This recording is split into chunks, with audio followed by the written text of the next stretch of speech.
Эми өзүмдүн балама чын жүрөктөн айткан сөзүм болгон да, негизи болгон. Мен балама аталык сөзүмдү айткам. Эң негизгиси балам Куранды окуп үйрөнүп ал деп айткам да. Куранды. Анткени мен өзүм ушул нерсени үйрөнүп алган эмесмин да башындачы. Куранды сен үйрөнүп билип ала турган болсоң, Куран сөзсүз түрдө сени тарбиялайт депчи. Куран. Ошол себептен мен баламды ошо Жусуп Баласагын атындагы медресеге бердим да. Балам буга чейин эле ал жакка 7-класстан өйдө алат экен да. Ошого чейин эле уже Куранды окуп калган да, барган чакта эле.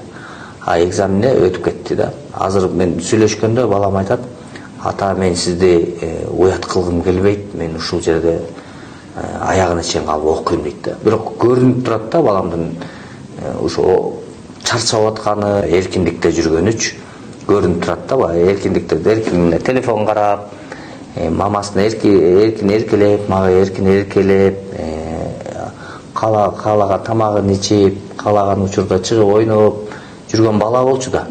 А бирок тиги жакка барып бир тартипке келди да, бир тартипте да. Бирок ошо телефондон сүйлөшкөндө, видеобуз менен сүйлөшкөндө, ал өзүнүн телефону жок, ошол жерде мугалимдер сүйлөштүрүп атат да. Ошондо аябай мага таасир болду да ошол сөзү. Мен сиздин айткан сөзүңүз менен мен бул Куранды мен тандап алдым деди да. Майысам тандайсың же Куранды дептир да башындачы. Куранды тандайм деп Куранды тандап, азыр Куранды мен аракет кылып, уже окуп жаттап атам, күндө жаттап атам депчи. Мен сизди уят кылгым келбейт. Мен аягына чейин ушу окууну окуп бүтүрөм деген да.